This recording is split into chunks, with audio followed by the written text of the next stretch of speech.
Muito obrigado. Boa tarde a todos. Para mim é um prazer, obviamente, estar de novo em Lisboa, Portugal, que como a minha segunda casa. Falarei em português, ou pelo menos portunholo e tagnolo, porque depois de 4 anos em Roma, a mistura de línguas é uma coisa que precisaria pelo menos 3, 4 dias para ordenar mentalmente a cabeça. Pronunciarei palavras em italiano, seguramente em espanhol, mas seguro que também em português. O meu agradecimento, naturalmente, aos organizadores do CHAM, à Universidade de Lisboa e a todos os bons amigos e colegas que sempre fazem possível a presença de um velho amigo que gosta de colaborar sempre. Serei mais ou menos breve, porque me disseram que eram 20 minutos, mais ou menos, uma intervenção de 20, 25. Mais. Ok. É perigoso, muito perigoso dizer a um investigador que pode falar mais de 20 minutos. Bom, em realidade, dado que se trata de um seminário sobre cultura e instituições políticas, eu pensava que era uma excelente oportunidade para voltar a plantear aqui no CHAM um novo capítulo que, em realidade, é parte de um livro sempre adiado não somente por falta de tempo, isto é normal, sempre adiado, porque sucede normalmente que quando buscamos profundizar nos problemas, os problemas se convertem realmente em infinitos. Este livro sobre o conceito da obediência na monarquia hispânica durante os séculos XVI e XVII nasceu como um artículo há 8, 9 ou 10 anos, não lembro agora neste momento quando, mas nasceu a ideia.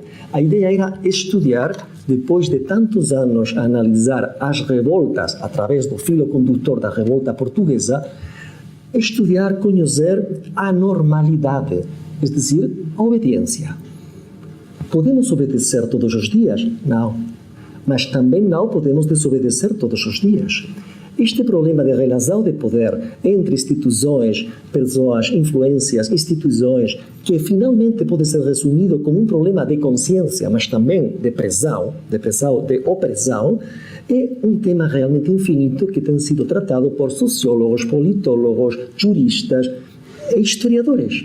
Mas eu gostaria, portanto, com este livro, se um dia sou capaz de terminá-lo, gostaria de oferecer pelo menos um intento de reflexionar sobre como funcionava dentro da cultura política católica, portanto, aquela do área hispano-portuguesa,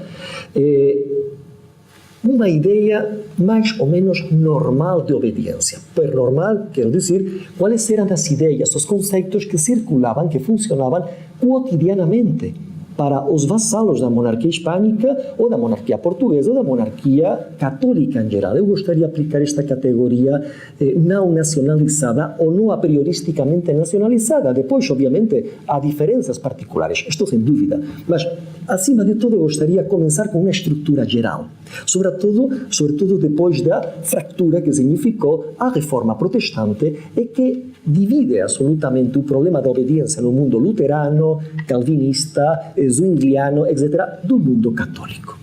Talvez mais uniforme, talvez. Bom, a minha apresentação tem basicamente 3 pontos. O primeiro, que seria, digamos, explicar os tipos de obediência geral, os conceitos gerais de obediência. Segundo ponto, o problema da desesperação como um instrumento utilizado para justificar a falta de obediência. E um terceiro ponto que estaria dedicado ao problema da, ignorância utilizada também como instrumento para desobedecer. Falamos de instrumentos no sentido de mecanismos legitimados para desobedecer. Acima de tudo, conceitos de obediência. Para o século XVI, estou a fazer uma caricatura praticamente para não dedicar muito tempo a este problema, mas podemos dizer que, pelo menos, existiam 3, 4 conceitos e práticas de obediência. Falo principalmente do área castelhana, mas também podemos incluir alguns aspectos para outras áreas. Podemos falar de uma obediência pactista. Pactista se diz em português? Pactista? Contractual. Sim, Contractual. Agora explicarei o que realmente gostaria de dizer com este conceito, debaixo deste conceito, ou desta expressão. 2, uma obediência jesuítica, que chegará a partir, obviamente, da criação da Companhia de Jesus, 1540, e a teologia jesuítica a que reformulará uma velha ideia de obediência cega, mas que especialmente será reformulada pela Companhia. Um conceito de obediência, podemos dizer, executiva, se pode dizer em português executiva, obediência executiva, ok? De tipo lipsiana, inspirada em toda esta reformulação também que levará a cabo Lipsio. E com estes 3, digamos, conceitos podemos começar a perceber como se contrapõem depois as 2 maneiras de desobedecer, através da desesperação e através da ignorância. A obediência contractual, curiosamente, tinha uma tradição muito mais importante do que a historiografia ha querido reconhecer dentro da mesma Castela. Falando como espanhol, e em uma situação política muito crítica em Espanha, é sempre famosa a obediência, ou, digamos, contractual da Corona de Aragão. Sempre se fala que nas Cortes de Aragão era muito mais difícil impor da parte da coroa os objetivos reais. Sempre era necessário negociar e chegar a um tipo de pacto para incluir as petições dos procuradores das Cortes de Aragão, Valência, Catalunha e Aragão, propriamente expressado. Mas a partir do século XIV, na Baixa Idade Média, Castela desenvolverá uma prática que é muito conhecida do ponto de vista da história do direito, mas que eu acho que ainda não foi realmente desenvolvida com todas as suas consequências desde o ponto de vista da historiografia, dentro da história, digamos. Essa teoria, ou obediência contractual, que cria a prática municipal nas cidades castelhanas está documentado só a partir da segunda metade do século XIV, 1360, 61, 70, está, digamos, resumida na famosa cerimônia que tinha lugar cada vez que chegava à Câmara Municipal de uma cidade de Castela, uma ordem real que teoricamente, e talvez na realidade, contradizia a realidade foral, os privilégios locais, municipais. Naquele momento, o corregedor, o representante da coroa, a nome de todos os representantes municipais, declarava que aquela ordem devia ser obedecida, mas não se devia executar. A fórmula castelhana dizia: obedezca-se, pero não se cumpra. E a maneira física de fazer esta cerimônia era muito simpática. O corregedor se punha em pé, se diz assim, em pé, e colocava a ordem real, a cédula real, normalmente uma cédula pragmática, acima da sua cabeça. Creio que estão agora a filmar um momento histórico na minha biografia, sobre a sua cabeça, e declarava esta fórmula, que era realmente, absolutamente não, uma maneira de confrontar o poder municipal com a coroa, mas sim uma maneira de iniciar um período de negociação com a coroa. Mas o que realmente interessa para um historiador do conceito da obediência é que obedecer e não cumprir, se diz cumprir em português, e não cumprir, parece que talvez era uma contradição. Mas isto depende do conceito que uno tenha da ideia de obediência. Se uno fala sobre esta fórmula de sempre, por exemplo, com um historiador atual, e eu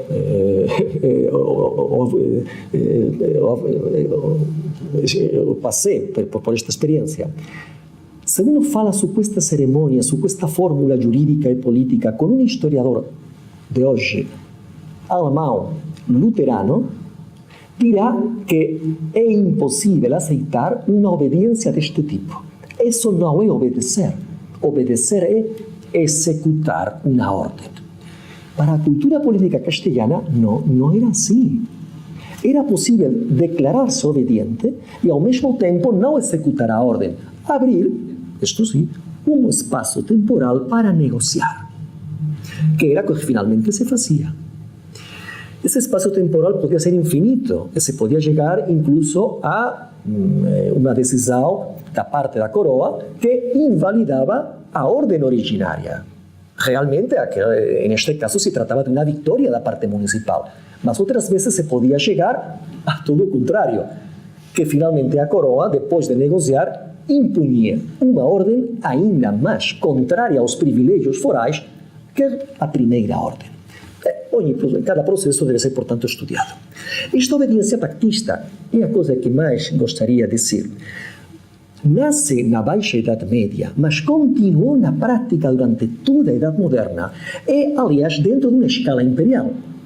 Porque esta prática passou à América colonial e é, como estão a demonstrar agora os estudos das actas municipais das grandes cidades americanas, e não podemos olvidar que a vida política do Império Espanhol Americano passava pelas cidades, está documentado como a prática mais habitual era, uma, outra e outra vez, dizer, obedezca-se, pero não se cumpra. Podemos imaginar que supunha abrir um espaço de negociação, não da parte de uma cidade castelhana que estava muito perto de Madrid, mais ou menos, mas da parte de uma cidade que está na América e que tardava meses em fazer chegar uma resposta. Esta era a maneira habitual de obedecer sem cumprir. E isto fazia parte do núcleo duro da cultura política imperial castelhana. Deixamos isto aqui. Segunda obediência jesuítica é, portanto, muito conhecida, mas não podemos esquecer que a presença nuclear da Companhia de Jesus na sociedade, a capilaridade social que desenvolveu durante séculos, sobretudo 17 e 17, na cultura espanhola, hispânica e portuguesa, é essencial. Não só porque os colégios jesuíticos ensinavam, obviamente, esta maneira de obedecer, agora direi como era, mas também porque a nobreza, que às vezes sabemos que não sempre ia aos colégios jesuíticos, tinha instrutores e pedagogos jesuítas dentro dos seus palácios. Portanto, estamos a falar de uma influência importante. A obediência jesuítica, não vamos, como digo, a explicar com detalhe, mas basicamente reconhecia 3 tipos de obediência. Uma obediência de facto, fazer aquilo que te dizem que deves fazer. Uma obediência de ideia, ou seja, racionalizar a ordem, aceitamos racionalmente, digamos que não obedecemos mecanicamente, não. Digamos que desenvolvemos uma conexão intelectual com o ordenante a respeito do ordenado. Mas, finalmente, o terceiro grau de obediência, aquela que Ignacio de Loyola reconhecia como a verdadeira, sublime obediência, era a chamada obediência cega. Cega se diz em português, expressão que não é originária da Companhia de Jesus, é muito mais antiga, mas que ele reformula. E consiste simplesmente em identificação, não só intelectual, mas também emocional. É decir, a pessoa que recebe uma ordem, por amor àquela pessoa superior que está a dar a ordem, obedece com todo o amor possível. Até o ponto que, quando realmente se chega a esta confluência de amor espiritual entre um superior e um inferior, o inferior não precisa de receber a ordem do superior. Se adianta, se diz assim, se adianta ao superior e praticamente começa a actuar, a gerir todas as situações sem necessidade de receber as ordens superiores. Por que me interessa destacar este tipo de obediência dentro da cultura política hispânica ou do Império Espanhol? Por 2 motivos, por 50 motivos, mas hoje soltanto por 2. Porque o potencial político desta teoria era imensa. Se os vassalos eram capazes de interiorizar absolutamente este tipo de obediência, é evidente que não era necessário, digamos, uma política de coação de força constante. Segundo, porque a teoria da obediência jesuítica No obstante ser o aparentemente ser inicialmente opresiva, permitía también abrir un espacio para la llamada reserva mental. A reserva mental era a dúvida que una persona podía experimentar cuando recibía una orden, si a conciencia interior, este es un tema aparte para la teología obviamente, si a conciencia interior individual dice que una orden es contraria al proyecto divino, ese católico, ainda si es un jesuita o un novicio, un humilde novicio, tem direito a reservar mentalmente un espacio e a presentar ao superior a sua alternativa. Isto é também, desde o ponto de vista político secular, um grande problema. Porque se inicialmente o potencial político para expandir a ideia jesuítica da obediência era importante, era favorável, digamos, à coroa, no obstante, a presença deste elemento da reserva mental facilitava também responder ao superior, apresentar uma alternativa ou, como mínimo, um problema e não obedecer automaticamente. Em conclusão, ao final deste processo da obediência, quando existia a reserva mental, temos um vasalo católico que, da mesma maneira que no pactismo contractual municipal, podia obedecer, mas abrir um espaço para negociar. Este tipo de obediência não era realmente o que as monarquias autoritárias gostavam. O terceiro tipo de obediência é aquela que podemos dizer, eu denomino lipsiana. É uma obediência executiva que nasceu durante as últimas décadas do século XVI como consequência, sabemos perfeitamente, das guerras civis na Flandes, em França, etc. Esta crise política que provoca essa divisão enorme dentro da comunidade política europeia leva a uma série de pensadores, Lipsio é a cabeça mais importante ou mais conhecida, mas não é único, a desenvolver uma teoria da obediência que o vassalo deve obedecer, ainda que a sua consciência diga que aquilo não é bom, não deve responder, não há direito a plantear um problema de oposição. Por quê?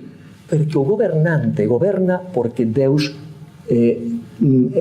escolheu este rei ou este governante. Não importa, não faz mal o nível deste governante. Pode ser o padre de família, o irmão a respeito da mulher, pode ser, obviamente, o párroco, pode ser o padre, pode ser o rei, o governante, o vice-rei. Não faz mal. Mas, não obstante, o vassalo, digamos, não tem direito a desenvolver uma consciência respeito das ordens que recebe do superior. Este sim que é um tipo de obediência realmente opressiva, porque não permite um mínimo espaço de representação ou de reserva mental, e ainda menos responder obedezca-se, pero não se cumpla. É impossível dentro deste espaço. Quisiera soltanto dizer que talvez, ou talvez não, há um quarto tipo de obediência, mas que agora não vamos entrar nela, mas que está dentro realmente da lipsiana. Digamos que a teoria lipsiana da obediência, Lipsio fala sobretudo de disciplina, é uma palavra muito mais dura que obediência, está muito influenciada, como todos sabemos, pela redefinição, se pode dizer assim, redefinição que dará o Concílio de Trento sobre o quarto mandamento. Quarto mandamento, obedecer padre e madre, se não me equivoco, não? Quarto mandamento. O Concílio de Trento organizará, como sabemos, comissões específicas para analisar cada um destes mandamentos.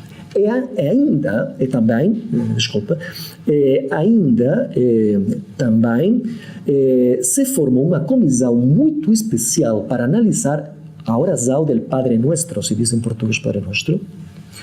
O Padre Nuestro, como sabemos, para os cristãos e para os católicos em particular, nesta conjuntura trentina, Era a oração, era e é ainda a oração mais importante. É teologia pura, porque é a única oração que Deus mesmo regalou aos católicos, aos cristianos. Portanto, cada palavra do Padre Nuestro é teologia pura, é um regalo de amor divino, de caridade absoluta. Especialmente, portanto, dentro do Padre Nuestro, a expressão de fiat voluntas tua, hágase tu voluntad. En portugués no sé cómo se dice, mas seguramente todos perciben, ¿no? Hágase tu voluntad. É uma frase a partir da qual o Concílio de Trento dará toda uma explicação teológica fascinante. Dirá que fazer, seguir, obedecer à vontade superior é obedecer todas as autoridades laicas e eclesiásticas. Praticamente não deixa espaço para rebelar-se face a nenhuma autoridade. Isto faz Trento.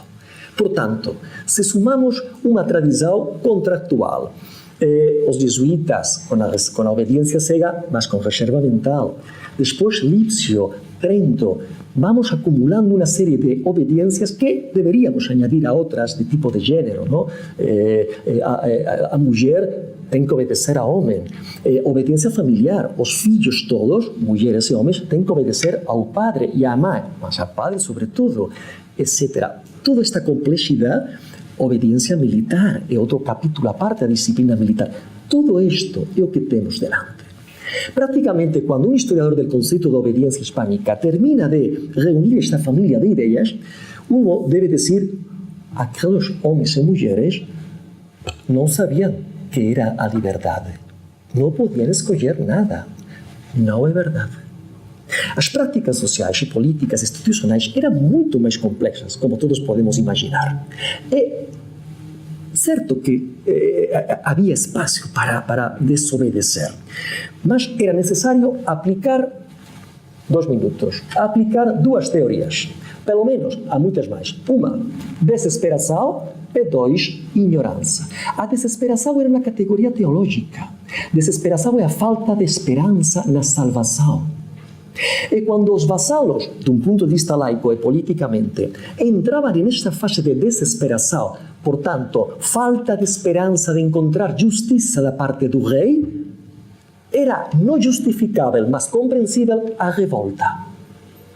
Desesperação. A partir deste momento, quando eu comecei a descobrir isto, tive que fazer uma releitura de todos aqueles textos que eu li quando estudava a rebelião de Portugal. Desesperação e desesperados. Está permanentemente nos discursos. Podemos discutir se interessadamente ou sinceramente, mas o historiador da ideia não pode pensar que isto é gratuito. E 2, a ignorância. Isto é uma questão teológica e jurídica. A parte jurídica, obviamente, eu não sou experto, eu sei que é muito complexa, e estou a elaborar esta parte com colegas da história do direito que me estão ajudando a perceber e categorizar melhor este problema. Mas a ignorância era a ignorância da lei, a ignorância de uma ordem. Normalmente a cultura jurídica europeia, pelo menos, diz que, em espanhol a fórmula diz: ignorar la ley no excusa del cumplimiento. La lei, podemos ignorá-la, podemos não conhecer a lei, mas temos a obrigação de executar uma lei. Os teólogos do século XVII publicaram muitos livros. Eu solamente gostaria de citar um, para mim o favorito, de Jaime de Corella, sobre Suma de Teologia. Corella, 1658. Dedica vários capítulos ao problema da ignorância, que divide em pecado involuntário e pecado voluntário. Se é involuntário a causa da ignorância, é pecado, mas podemos percebi-lo, compreendê-lo e até justificá-lo. Não há tempo para especificar toda a ramificação, se diz a ramificação, toda esta complexidade. Ele estabelece categorias até o infinito para justificar quando a causa da ignorância é possível estar em contra de uma ordem. Conclusão. Estudiar um conceito como este permite, obviamente, reconstruir, esta é a parte sempre mais fácil, toda uma teoria política com textos para textos e contextos. Isto podemos fazê-lo depois de alguns anos que temos alguns, isto sinceramente, isto não é difícil. É um trabalho apaixonante. O problema é quando temos que transportar isto à prática realmente da sociedade e das instituições. E finalmente o problema é filosófico, porque constantemente, todos os dias, todos estamos confrontados ao problema de obedecer ou desobedecer. O peso da consciência frente à individualidade ou à, digamos, à coerção social. Acho que, para compreender melhor a cultura política da Idade Moderna, reflexionar sobre o problema das categorias em plural de obediência e todos os sistemas que existiam para fugir deste, digamos, quadro de obrigações, nos ajuda a perceber não só muito melhor aquele mundo, mas, sobretudo, a refletir como as sociedades têm que confrontar-se dentro de um quadro de cultura diverso, porque o tempo vai passar, obviamente, a este velho e novo problema de como devemos relacionar o poder das instituições com o último reduto da consciência e individualidade, que é cada ser humano. Muito obrigado.